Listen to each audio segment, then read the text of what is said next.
Assalamualaikum warahmatullahi wabarakatuh. Salam sejahtera untuk kita semuanya. Salam, Om Swastiastu, Namo Buddhaya, salam kebajikan. Baik Bapak Ibu semuanya, guru honorer seluruh Indonesia, perlu saya sampaikan surat yang dikeluarkan oleh GTK NK 35+ tertanggal 23 Oktober 2021 yang ditujukan kepada Menteri Pendidikan dan Kebudayaan Ristek perihal penyampaian resum dan temuan pelaksanaan tes seleksi ASN PPPK. Kurang lebih isi suratnya sebagai berikut. Dengan hormat, pada tahun 2020, pemerintah melalui Menteri Pendidikan, Kebudayaan, dan Ristek Nadiem Makarim menyatakan tentang penyelesaian kekurangan guru dengan mengangkat 1 juta ASN PPPK.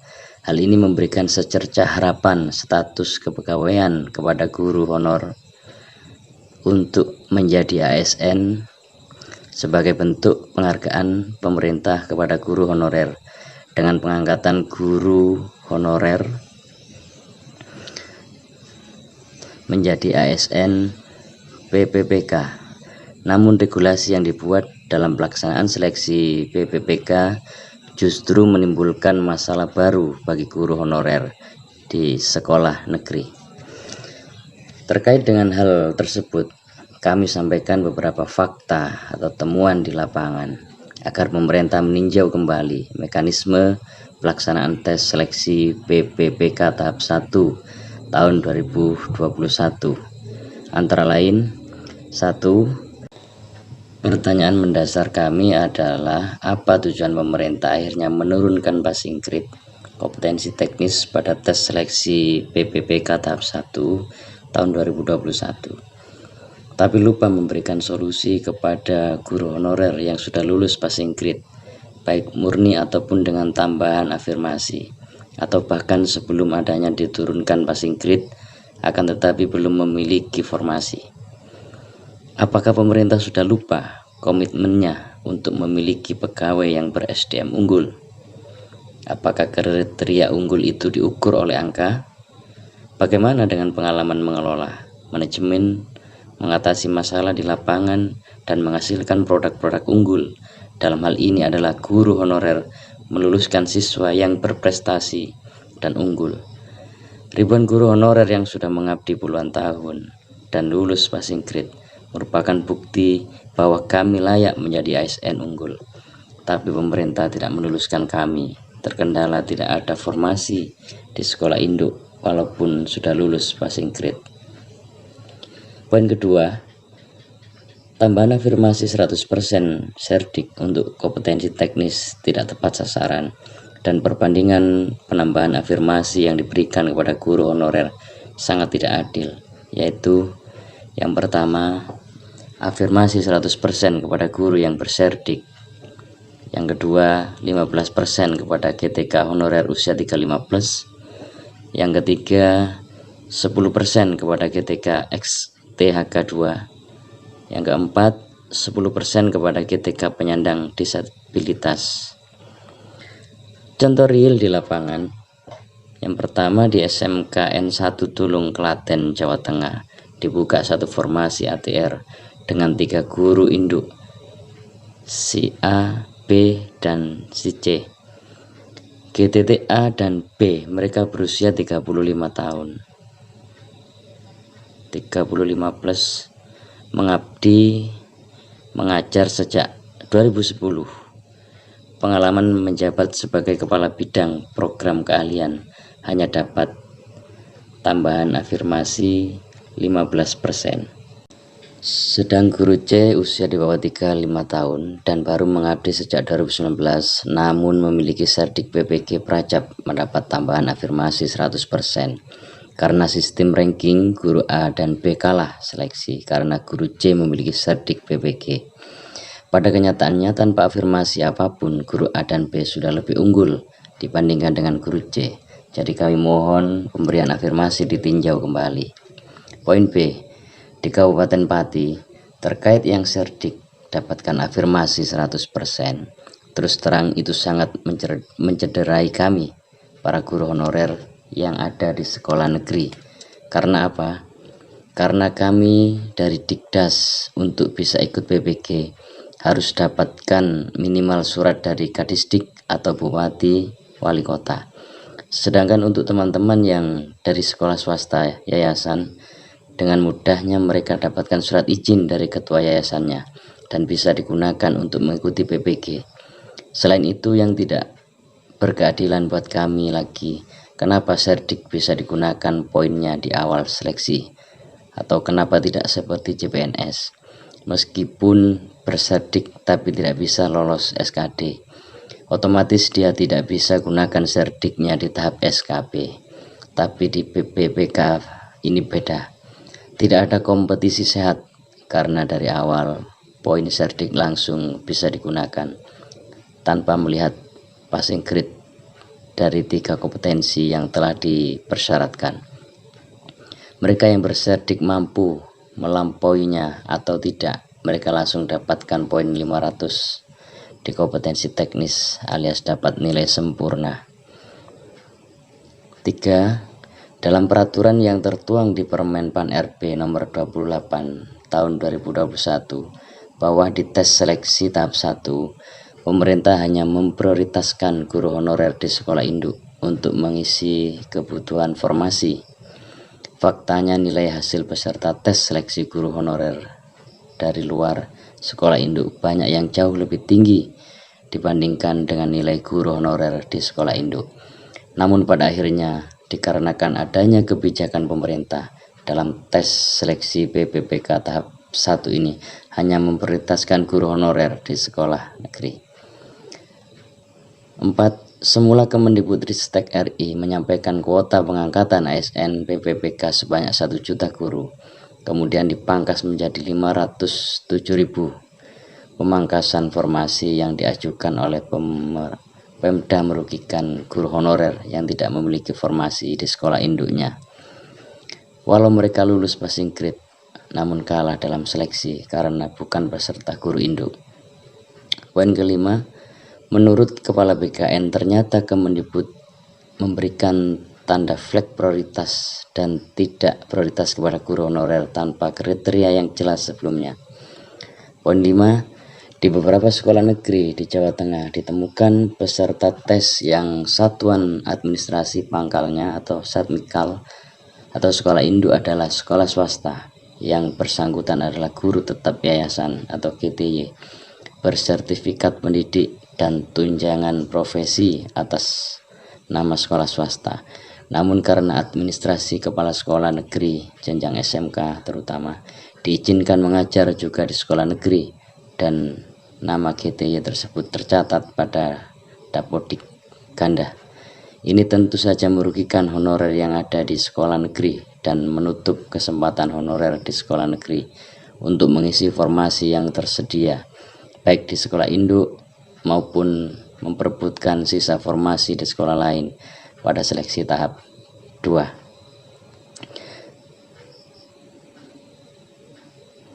7. Selain itu ditemukan juga peserta tes seleksi P3K guru tahap 1 tahun 2021 adalah GTK yang sudah mengundurkan diri dari sekolah pada tahun 2015 dan data GTK tersebut sudah dihapus di Dapodik. Namun kenyataannya masih muncul dan tercatat sebagai peserta seleksi P3K guru tahap 1 tahun 2021. Ini tentu saja merugikan honorer yang formasinya jumlahnya terbatas. Juga tidak ada di induk. Perlu ada perbaikan dalam sinkronisasi data Panselnas dan Dapodik untuk mengeliminir hal tersebut terulang kembali. Poin ke-8, seharusnya kepala sekolah menerapkan ketegasannya kepada GTY tersebut untuk memilih salah satu satmikal dengan memilih melanjutkan mengabdi di sekolah negeri dan melepaskan status GTY atau sebaliknya. Hal ini merujuk juknis BOS terkait pembayaran honorarium GTY tersebut yang juga berstatus sebagai GTT di sekolah negeri. Jika situasi seperti di atas masih terus berjalan, artinya kepala sekolah melanggar juknis BOS tahun 2021 terkait pembayaran honorarium karena dalam juknis tersebut tidak diizinkan pengalokasian anggaran pada tupoksi yang sama. GTY tersebut sudah mendapatkan tunjangan sertifikasi yang bersumber dari APBN. Dan ketika di sekolah negeri honorariumnya dibayarkan melalui BOS, ini jelas penyalahgunaan anggaran. Poin ke-9, banyak calon peserta yang dinyatakan lulus administrasi akan tetapi tidak bisa mengikuti tes seleksi tahap 1 karena ketidakjelasan instruksi atau pedoman dari Panselnas. Contoh sebagai acuan dasar, berdasarkan SE Kemenpan RB nomor B-S.M.01.00/2021, poin 1 menyatakan bahwa pelamar untuk seleksi tahap 1 hanya diikuti oleh pelamar dengan kriteria THK 2 dan guru non-ASN yang terdaftar di sekolah negeri dan Dapodik. Ibu Yulaika, guru honorer Mapel Permesinan di SMKN 4 Semarang sejak tahun 2006, pada tahap 1 tidak dibuka formasi permesinan di SMKN 4 Semarang dan akhirnya mendaftar di SMKN 1 Karanggawen. Formasi yang linear dengan ijazah dan serdiknya, akan tetapi karena adanya sistem yang berubah-ubah dengan mendadak dan merugikan banyak pihak, diantaranya ada perintah riset. Dalam perintah riset disampaikan untuk menentukan formasi yang diperbolehkan, tetapi pada kenyataannya setelah memilih untuk tidak melakukan riset karena masih ada sekolah yang memiliki honorer di induk tidak terkunci, sehingga otomatis itulah yang dipilih. Dan pada akhirnya Ibu Yulaika tidak dapat mengikuti tes seleksi di tahap 1. Setelah dikonfirmasi ke Kemendikbud, ternyata dikarenakan peserta tidak memilih formasi di sekolah induk, walaupun terdapat formasi yang sesuai dengan kualifikasinya. Poin 10, pengusulan R10 dari sekolah yang kemudian disampaikan ke dinas. Mengapa ketika keluar formasi dari Panselnas tidak sesuai dengan R10-nya? Seperti yang terjadi di Tegal, banyak kasus R10 yang diajukan ke dinas tidak sesuai kebutuhan yang ada di sekolah, yang akhirnya ketika keluar pendaftaran, beberapa guru mapel seperti geografi, sosiologi, sejarah yang di sekolah tidak ada formasi, akhirnya terkunci di mapel yang serumpun. Misalkan si A mapel sejarah terkunci di geografi, padahal secara SE linearitas serdik itu tidak linear, hanya saja secara ijazah itu serumpun. Nah, bagaimana jika si A itu sudah memiliki serdik sejarah? Tentu saja serdiknya itu tidak bisa digunakan untuk afirmasi. Dan bagaimana nanti serdiknya saat si A lulus P3K mapel geografi karena sistem terkunci di geografi? Bisakah nanti sebelum dikeluarkan SK dan NIP P3K ada perubahan SK sesuai serdiknya? Karena sekolah tidak membutuhkan formasi geografi tetapi sejarah. Poin 11, formasi yang sudah disetujui pemerintah untuk Dikmen Jawa Tengah sebanyak 11.648 sudah maksimal dengan jumlah guru honorer Dikmen Jawa Tengah. Namun pada kenyataannya banyak guru honorer tidak memiliki formasi di sekolah induknya karena munculnya formasi yang ditetapkan pemerintah tidak sesuai. Contohnya, banyaknya formasi TIK yang bahkan tidak diusulkan hingga 200-an atau 20% se-Jawa Tengah. SMA, SMK, SMP juga semua dapat TIK. Sedangkan mapel bahasa Inggris hanya ada 27 formasi untuk seluruh wilayah Dikmen se-Jawa Tengah. Banyaknya formasi bahasa asing meliputi bahasa Arab, bahasa Jepang, bahasa Perancis, bahasa Mandarin, yang mana juga tidak diusulkan karena tidak ada guru honorer dan mata pelajarannya, tapi muncul di semua sekolah. Jadi optimalisasi formasi dengan cara tukar formasi, yakni antara mapel bahasa asing dan TIK yang kosong dengan mapel PAI dan bahasa Inggris yang sangat kekurangan, atau dengan mengoptimalisasikan sisa kuota dari tahap 1 merujuk sesuai dengan usulan R10. Poin ke-12, guru bahasa Inggris yang semakin terasing. Keterampilan berbahasa asing merupakan syarat mutlak untuk bersaing dalam kancah kehidupan yang semakin menuju peradaban global. Bila negara-negara berkembang lain semakin masif dan memberikan pembelajaran sejak dini, justru di Indonesia dihapuskan dari kurikulum SD. Bahkan bahasa Inggris dianggap sebagai bahasa asing sehingga dihapuskan dari mulok. Penghapusan ini beralasan bahwa Inggris itu muatan global. Akibatnya guru bahasa Inggris di SD yang berstatus negeri banyak yang pindah menjadi pegawai struktural atau pindah ke jenjang SMP, SMA. Demikian juga guru bahasa Inggris yang wiyata di SD, banyak yang keluar atau berhenti mengabdi di SD. Situasi ini menyebabkan rendahnya keterampilan bahasa Inggris bagi pelajar di Indonesia. Dilihat dari sedikitnya kosakata atau kurang percaya dirinya pelajar Indonesia dalam berkomunikasi verbal dalam bahasa Inggris. Di jenjang SMA, SMK, jam pelajaran bahasa Inggris sudah sangat berkurang. Dari 4 jam pelajaran per minggu, kini menjadi 2 jam pelajaran per minggu. Kini di tengah kebahagiaan pendaftaran P3K, guru, lagi-lagi guru bahasa Inggris harus terasing karena tidak adanya formasi yang sesuai dengan kualifikasinya. Berbeda dengan mapel lain seperti ekonomi, akuntansi, geografi, fisika, biologi, dan banyak lagi jurusan lain diperkenankan atau dianggap linier dengan guru kelas SD. Linearitas ini hanya berdasar pendekatan rumpun ilmu, padahal dalam dunia pendidikan tentu saja penerapannya berbeda. Contoh nyata, seorang kuliah akuntan dapat menjadi guru kelas non-pendidikan, sedangkan guru bahasa Inggris pendidikan tidak dapat melamar guru kelas SD. Para pengambil kebijakan boleh ditanya dalam hatinya, jika anaknya yang SD dididik dengan kedua jurusan itu, mana yang lebih relevan dan memiliki kapasitas dalam dunia pendidikan anak. Seharusnya seluruh jurusan yang telah mempelajari pedagogis diperbolehkan untuk andil dalam mencerdaskan bangsa. Pedagogis ibarat dasar dalam memahami perkembangan anak, menyampaikan ilmu, dan membimbing anak. Sehubungan dengan hal tersebut di atas, kami memohon kepada Kemendikbudristek RI berkenan 1.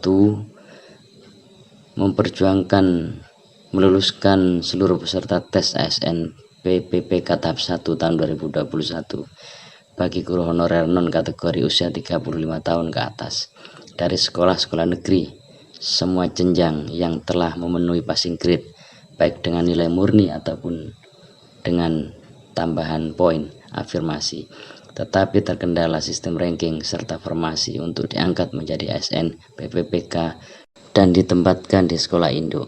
Poin 2, memperjuangkan optimalisasi pemetaan formasi secara merata di tahap 2 di setiap satuan pendidikan sesuai dengan R10. Ketiga, memperjuangkan tambahan afirmasi 50% kepada GTK yang berusia 35 tahun ke atas dengan minimal masa pengabdian 5 tahun berturut-turut sebelum pendaftaran agar tidak kalah jauh dengan afirmasi Serdik.